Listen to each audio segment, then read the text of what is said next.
Je pense que cet engagement que vous renouvelez est un message fort que nous devons de relayer dans la Côte d'Ivoire profonde et au niveau international. C'est vrai que la presse internationale et la presse française que nous avons invitée longtemps par avance et que nous avons sollicité à nouveau n'a pas cru bon devoir être présente, mais ce n'est pas bien grave. Nos communicateurs sont là, la presse africaine, ivoirienne, qu'elle soit en ligne ou non, est présente et je voudrais vous saluer, chers frères et sœurs de la presse nationale. C'est sur ces notes de l'ambassadeur Raymond Koudou-Kessié que s'est faite la reprise des travaux au second jour des deuxièmes journées de la diaspora ivoirienne, Paris 2018, sous la tutelle de la troisième vice-présidence du Front populaire ivoirien chargé de la diaspora. Débuté le samedi 19 mai 2018 à l'AGK, dans le 11e arrondissement de Paris, ces journées placées sous le thème « La diaspora ivoirienne face aux défis de la souveraineté nationale » font suite à celles des Vérone qui ont eu lieu en Italie en 2017. Notons que Paris 2018 s'est bien fait distinguer par la participation massive des diasporiques venus du Canada, des États-Unis, de l'Angleterre, de l'Italie et de l'Allemagne, en plus de celles déjà majoritaires qui résident en France, le pays hôte. Madame la ministre Clotilde Ouchi présente ici le rapport général restituant les travaux des deuxièmes journées de la diaspora ivoirienne Paris 2018. À l'initiative de la troisième vice-présidence du Front populaire ivoirien chargé de la diaspora, se sont tenues à Paris les deuxièmes journées de la diaspora ivoirienne, dénommées Paris 2018, autour du thème « La diaspora ivoirienne face aux défis de la souveraineté nationale ». Ces journées sont le prolongement de celles qui ont eu lieu à Vérone en Italie, le samedi 7 octobre 2017, autour du thème « Quel Front populaire ivoirien et sa diaspora pour la reconquête du pouvoir d'État ». Nos assises d'aujourd'hui ont réuni, outre les représentations du Front populaire ivoirien en Europe, aux États-Unis, au Canada et en Afrique, des partis politiques amis africains et européens, des associations de la diaspora ivoirienne et panafricaine. Le présent rapport, qui se subdivise en 3 parties principales, fait la synthèse des travaux de cette importante réunion.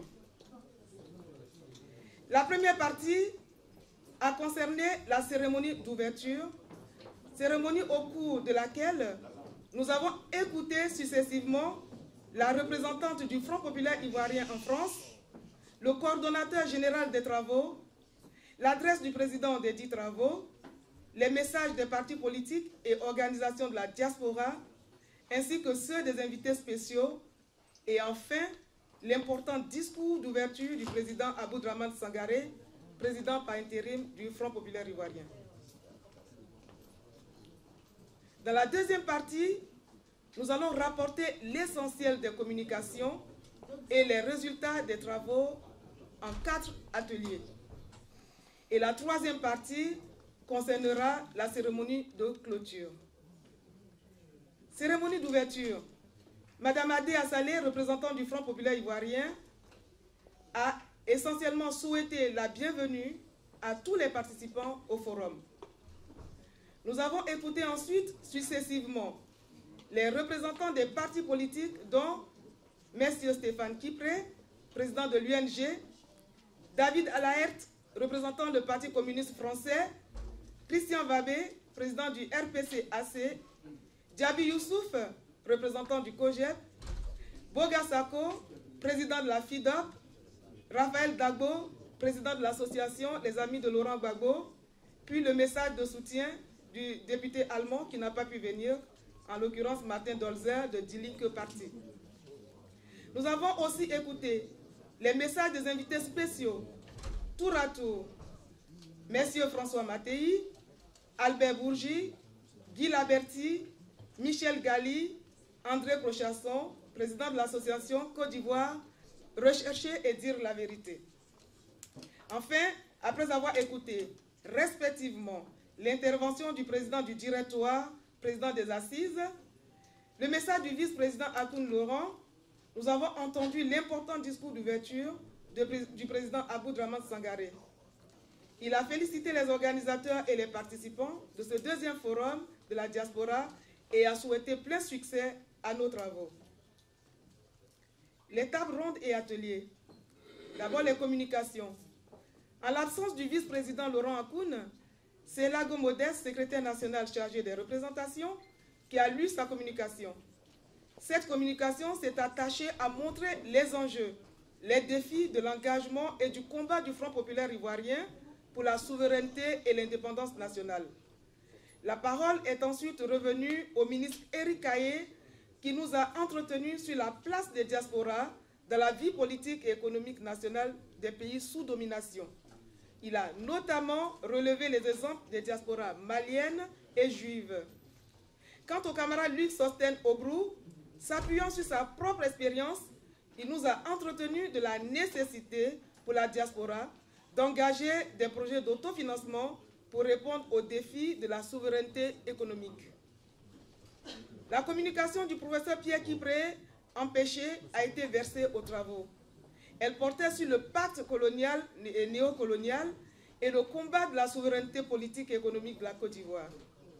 Le professeur Kipré a insisté sur l'impératif de la mobilisation de la diaspora ivoirienne.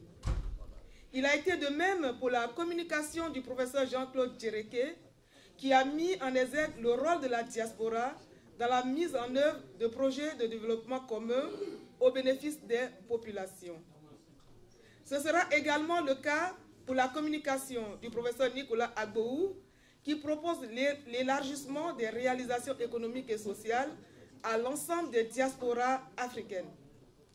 Enfin, le troisième vice-président chargé de la diaspora, l'ambassadeur Kokora Dago Pascal, a insisté sur la création d'un fichier humain qui mentionne les compétences et d'un fichier fidélisé en lien avec les enjeux et les défis politiques, économiques et sociaux.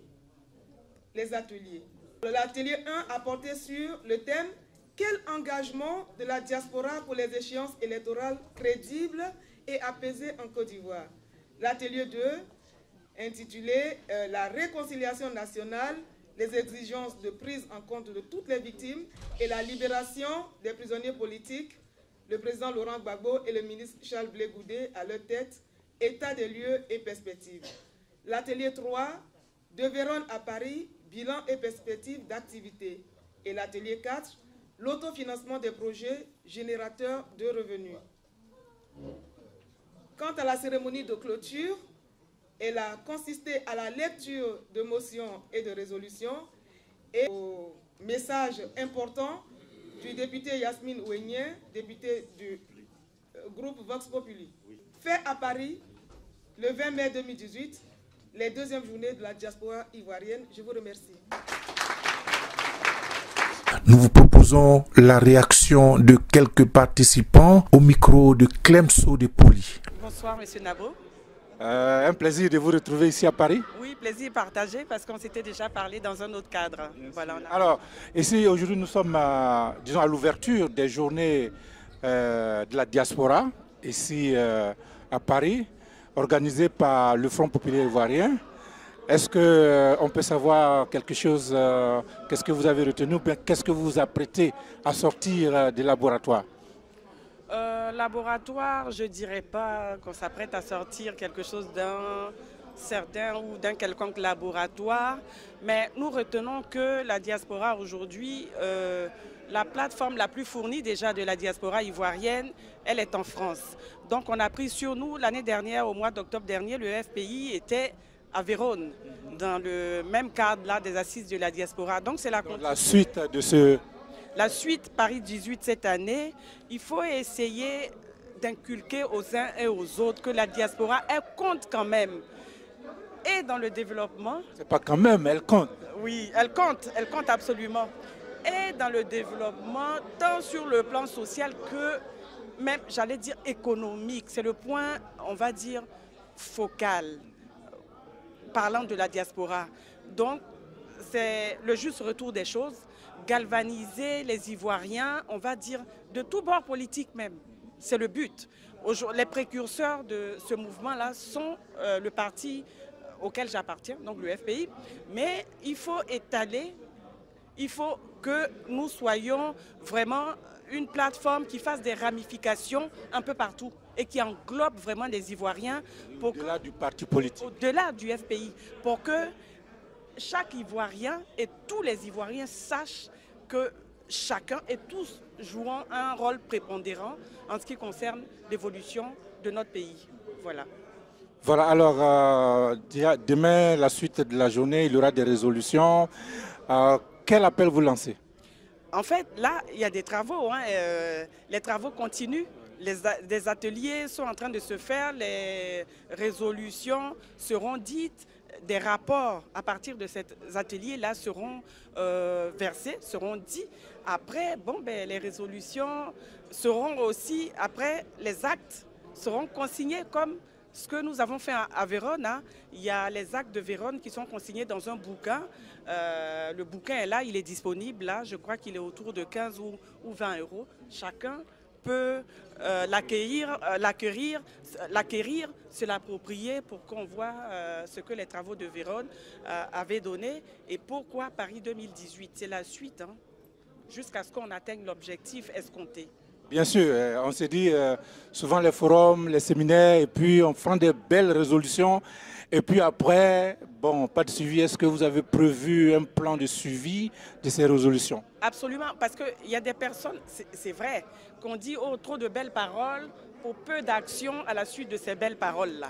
Mais il faut compter que l'ambassadeur, le 3e vice-président chargé de la diaspora, Pascal Dago Kokora, homme peut-être un peu placide, mais très percutant, et il ne laissera pas faire. Parce que pour que Paris 2018 se fasse, quand on a fini Vérone 2017, il a été là à retourner le couteau dans la plaie pour dire il faut aller de l'avant. Quand on commence une activité, qu'on est un peu mi-figue, mi-raisin par rapport à la réussite, c'était le cas pour la première tentative. Aujourd'hui, c'est la suite. Ce n'est pas encore la réussite éclatante, nous allons dire, mais on y va petit à petit. L'année prochaine, on dira, mais les résolutions qu'on avait prises, est-ce qu'on a mis en œuvre, ne serait-ce que ces résolutions-là à minima? Quelqu'un sera là avec un martinet pour nous le signaler chemin faisant. Donc moi, je n'ai pas d'inquiétude à ce niveau-là. Certainement à Washington 2019. I hope so. Thank you so much. I really do hope so. Merci beaucoup. Bien sûr, alors à bientôt. À très très très bientôt. Alors, je suis le camarade Modeste Lago Le Bateau. Je suis le secrétaire national chargé des représentations extérieures et de la diaspora. En d'autres termes, toutes les structures de base du FPI à l'extérieur, à l'exception des structures locales, je suis leur responsable. Et la diaspora aussi, dans son aspect mobilisation, comme ce qu'on vient de faire dans les aspects. Alors, vous organisez pour la diaspora justement des journées de réflexion, je dirais, des journées qui font suite à celles qui se sont déjà déroulées en Italie, à Vérone. Qu'est-ce qu'on peut espérer de Paris 2018? Merci. Il faut dire que je n'étais pas aux journées de Vérone. Mais par contre, le parti était représenté par le vice-président Akoun. Et il faut dire que ça avait suscité de l'espoir. On était un peu dubitatif devant l'idée, puisque c'est la première fois que dans la diaspora, on constatait cela. Une année après, c'est-à-dire en 2018, il récidive. Et cette fois à Paris, où on a la plus grande communauté ivoirienne de l'étranger. Et moi-même, le parti me délègue, me dit, écoute, vas-y, dans tes fonctions de secrétaire national chargé de la diaspora, il faut que tu y ailles et que tu viennes nous rendre compte. J'avoue que ce que je viens de voir aujourd'hui, avec cette mobilisation que je viens de voir, avec les thèmes qui ont été développés, avec l'engouement qu'il y a eu autour des thèmes qui ont été développés, je me dis qu'il y a de l'espoir. Il y a de l'espoir parce que, comme on l'a dit tout à l'heure, l'action est précédée par la réflexion. Et là, c'est une très bonne réflexion qui est en train d'être menée pour emmener les Ivoiriens de l'étranger, les Ivoiriens de l'extérieur à s'approprier le terme diaspora dans toutes ses composantes. La composante économique, dans la composante politique, dans la composante, je veux dire, dans toutes les composantes.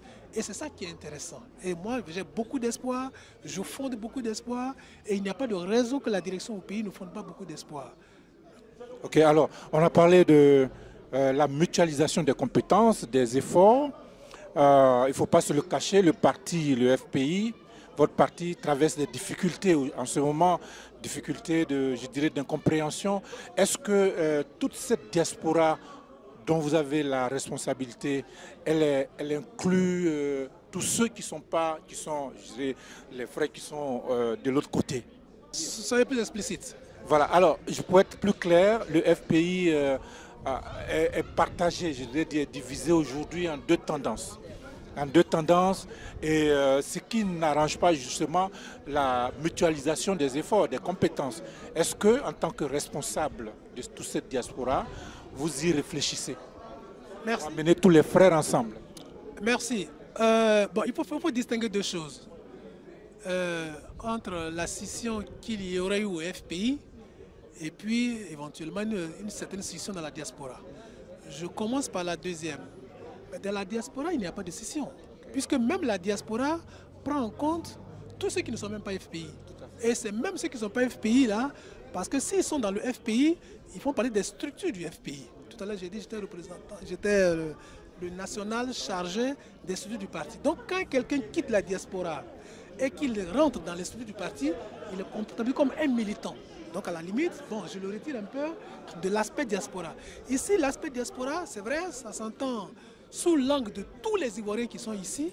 Donc ça veut dire que ça prend en compte même les gens du RDR. Au-delà du parti politique. Puisque si demain nous prenons le pouvoir, parce que là il est question d'appliquer un programme de société.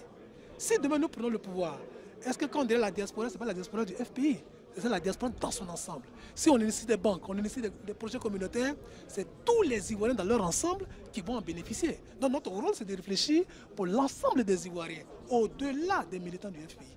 Donc ce n'est pas les militants du FPI. Donc de ce côté, il n'y a pas de scission, puisque je ne vois pas la couleur de quelqu'un.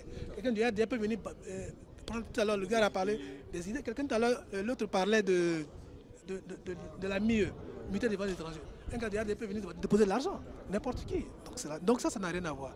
Maintenant, quand tu reviens à l'aspect, tu dis FPI est divisé, non. De là où je suis assis, c'est un discours que je ne prononce pas. Voilà, quelqu'un qui n'est pas à la même hauteur que moi, bon, modestement, je le dis, hein, peut peut-être se tromper en parlant de division. C'est normal, vous êtes dans la maison, vous savez mieux que nous autres qui avons le regard de l'extérieur. Exactement, nous, il n'y a pas de division. Nous, on a fait un congrès qui a élu Gbagbo Laurent comme président du parti. Et Gbagbo, de là où il est, ce qui est juste, dit Sangaré, tu assures mon intérim. Mais quand il y a les grandes décisions, Sangaré envoie des gens à La Haye. Au moment où je vous parle, par exemple, comme Odette Sowe est à La Haye, elle est mon secrétaire exécutif. Donc quand il y a une situation comme celle-là, on nous envoie, on va prendre son avis et on applique.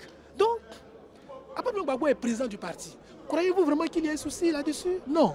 Voilà. Donc, pour nous, il n'y a pas. Maintenant, si vous voulez faire allusion à l'ex-camarade Afi, ben, c'est simple. Hein? Moi, je pense que, humblement, il reconnaît Gbagbo comme le président. Deux, humblement, il va vers Gbagbo pour lui dire, papa, j'ai fauté.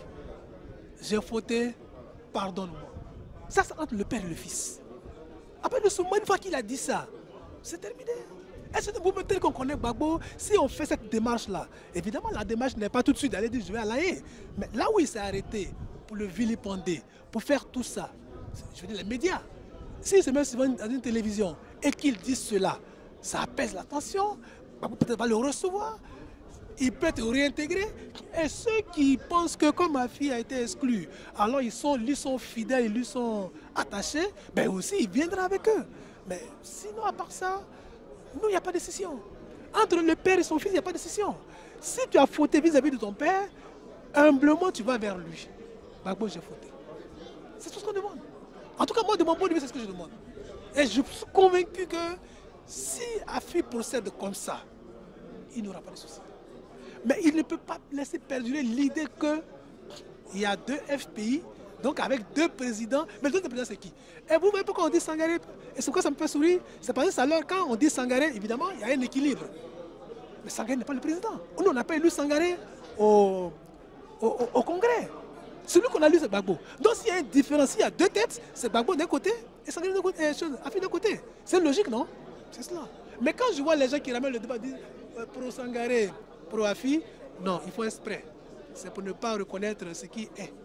Voilà. En tout cas, merci. Merci et nous vous souhaitons succès à ces journées et nous les suivons des... Oui, bonsoir Monsieur Demba. Bonsoir Clément. Voilà. Alors nous sommes ici à Paris dans le cadre des journées de la diaspora, un suivi du séminaire de Vérone. Est-ce que vous pouvez nous dire pour nos auditeurs quelque chose sur ce qui va se passer? Bon, vous-même vous avez vu que ça a été un grand succès. Une forte délégation venue des États-Unis et une autre venue du Canada et de partout de l'Europe. Les gens ont afflué. Et il appartenait à la diaspora de venir réfléchir et voir comment est-ce que la diaspora ivoirienne dans son ensemble, mais sous l'initiative de la 3e vice-présidence du FPI, mais c'était d'autres alliés politiques, des gens même de tous les bords politiques, PDCI, certains étant du PDCI et d'autres de la gauche, qui sont venus pour réfléchir et voir comment est-ce que la diaspora peut contribuer au mieux pour une meilleure Côte d'Ivoire. Alors, il y a des travaux en commission, je crois 4 commissions qui sont formées et les résolutions seront dites demain. Est-ce que, ma question c'est de savoir, est-ce qu'il y aura, puisque c'est la suite de Vérone, il y aura un plan de suivi de ces résolutions? Parce que très souvent, on fait des séminaires, on fait des forums, on prend de belles résolutions et puis après, tout on laisse tomber dans les tiroirs. Ce ne sera pas le cas. Déjà, vous-même, vous avez été témoin. Les actes de Vérone ont été édités dans un livre. Or, quand on écrit, comme on le dit, comme le dit d'ailleurs le président Laurent Gbagbo, quand un homme marche, il laisse des traces. Donc nous, quand nous nous sommes retrouvés à Vérone, et avant de faire Vérone 2, parce que Paris 2018, c'est Vérone 2, avant de faire, donc pendant Vérone 2, le livre a été édité et il est disponible. Donc c'est pour dire déjà qu'au-delà du suivi, nous avons consigné dans un livre, nous avons éternisé cela. Donc il y aura des suivis, absolument. Parce que de la même manière, nous nous retrouvons à Paris et qu'il y a les ateliers, comme vous le dites si bien, cela sera non seulement décliné en programme d'action, mais en même temps aussi, en marge, cette diaspora qui se retrouve ici fera des contributions concrètes, des propositions concrètes aux différents partis politiques de l'EDS, mais particulièrement au FPI pendant son congrès qui se tiendra en août. Voilà, donc il y aura forcément des suivis. Parce que d'habitude, vous savez, la diaspora, c'est la diaspora qui a défendu en fait la démocratie. S'il y a un petit résidu encore de démocratie en Côte d'Ivoire, c'est-à-dire si les partis politiques ont pu suivre, à un moment donné où les partis politiques ne pouvaient pas prendre le relais sur place, c'est la diaspora qui a tenu.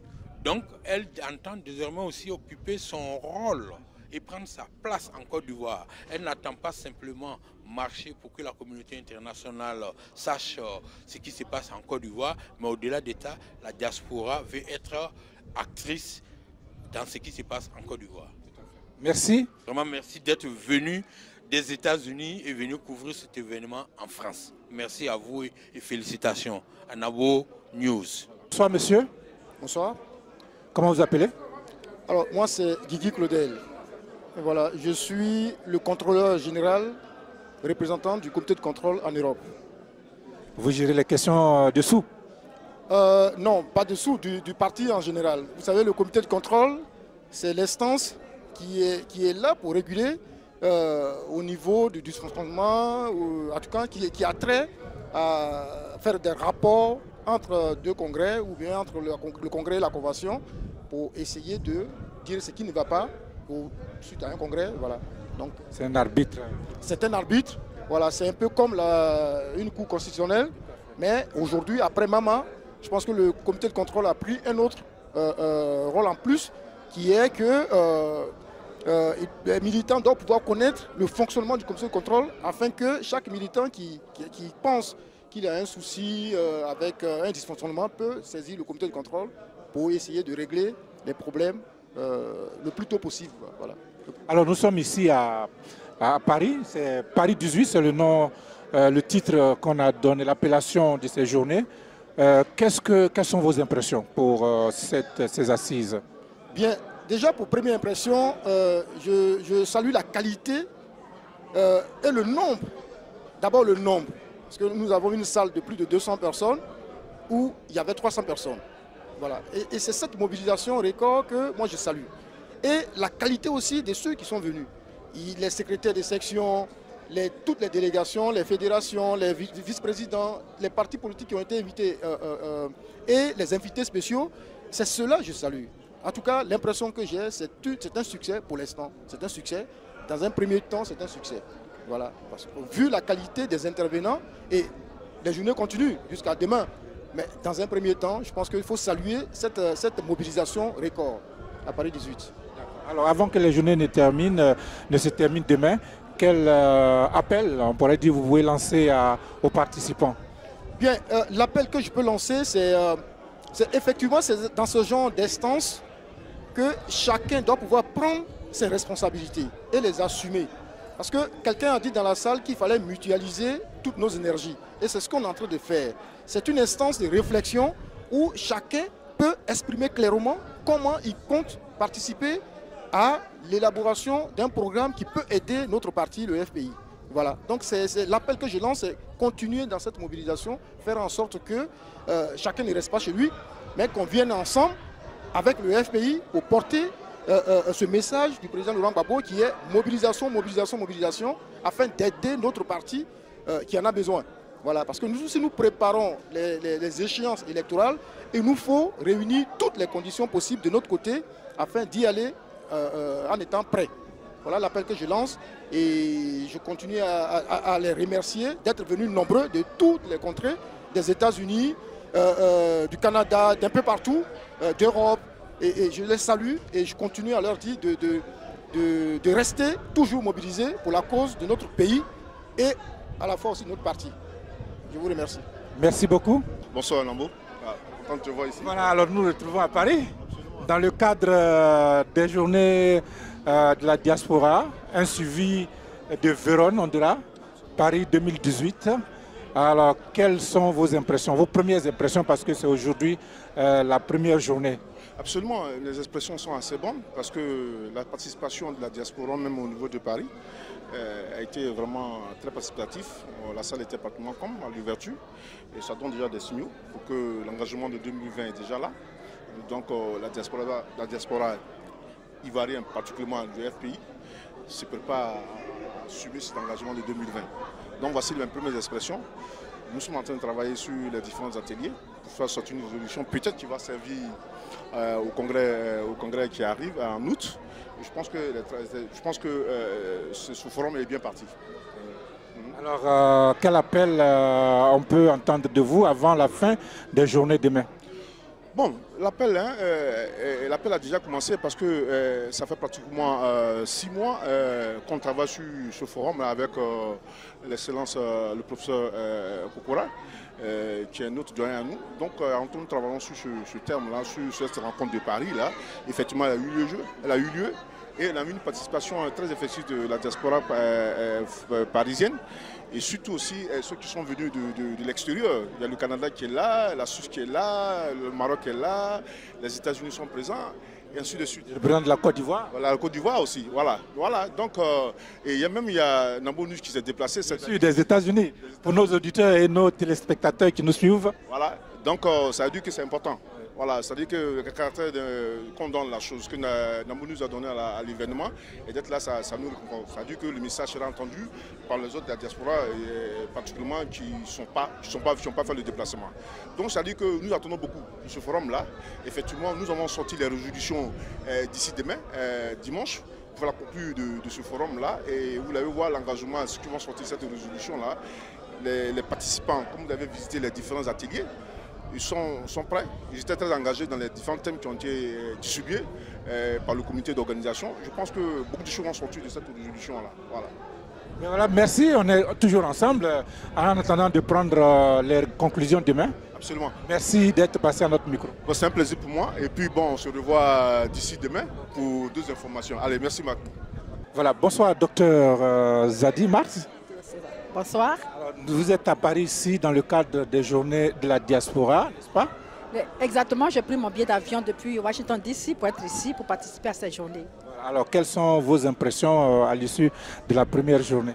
La première journée était déjà impressionnante parce que déjà le matin, habituellement les Africains n'arrivent pas au lieu des réunions, mais la salle était déjà pleine déjà, très tôt le matin. Et ça s'est vraiment bien passé. Et surtout ce que j'ai apprécié, il y a vraiment des personnes nouvelles. Parce que je suis restée dans cette ville 3 ans et demi pour la lutte. Et là, je vois vraiment de nouveaux visages, il y a un brassage.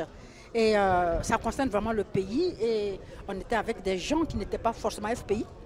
Donc ceux qui ont un ras-le-bol de ce qui se passe dans notre pays, de ce qu'on nous impose comme dictature. Et on voit que c'est des forces vives, ils sont prêts vraiment à trouver les solutions pour sortir le pays de ce déclin actuel. Donc c'est vraiment pour moi quelque chose de positif. On a même commencé les ateliers, donc je fais membre, je suis rapporteur donc sur effectivement, voilà, sur effectivement comment sécuriser demain les élections, les échéances qui arrivent. Comment est-ce que nous, la diaspora, on peut s'impliquer réellement, positivement et tout ça. Et c'est là vraiment bon à faire. Donc c'est un travail vraiment de base qui commence à se construire et la lutte continue. La lutte continue. Alors, bonne chance et en attendant que la journée ne finisse demain pour voir votre résolution. Effectivement, c'est de le dire, bonne chance vraiment, merci. On a besoin de cela et on a besoin du Seigneur lui-même. Parce que le Seigneur a donné de la terre à chacun et cette terre-là, on ne peut pas la laisser dans la main de qui que ce soit avec des coups de fusil. Donc vraiment, on a besoin de la grâce du Seigneur pour continuer la lutte. Merci beaucoup. Merci. Bonsoir madame. Bonsoir monsieur. Comment vous appelez? Marie-Louise Zézé. Vous êtes participante aux journées, au forum aujourd'hui? Oui, aujourd'hui au forum. Mais seulement ce n'est pas le forum, hein. C'est-à-dire depuis 7 ans qu'il y a eu la crise en Côte d'Ivoire. La résistance à Paris, je fais partie de la résistance du CRI panafricain. Et on est tout le temps dans la rue depuis 7 ans. Et là, aujourd'hui, bon, il y a eu un forum. Et bon, donc, ils ont invité tous les Ivoiriens alors, qui sont venus participer. Bon, il y a quand même des choses très intéressantes. Il vaut mieux qu'on se retrouve ensemble pour décider de ce qu'on va faire parce que la crise a tellement duré chez nous. Donc, il faut que ça prenne fin. Voilà. Voilà, alors la crise va prendre fin. Quel appel vous voulez lancer aux Ivoiriens de façon générale?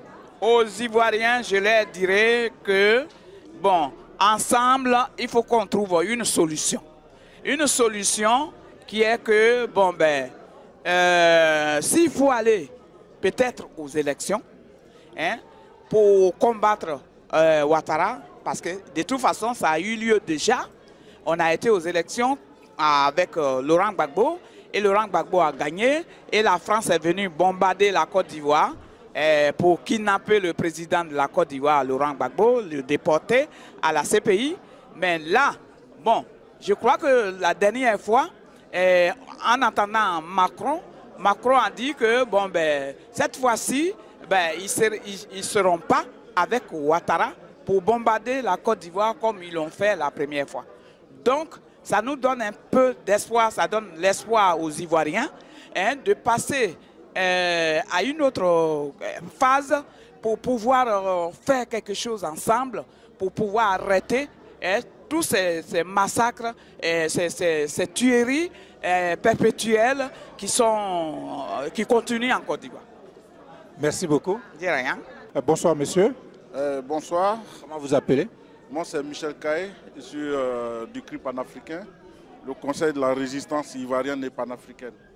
Bon, donc depuis la prise du président Laurent Gbagbo, depuis sa déportation à la Cour pénale internationale, nous sommes dehors, nous battons le pavé, nous marchons, nous dénonçons, nous éveillons aussi les consciences, parce qu'il faut ça.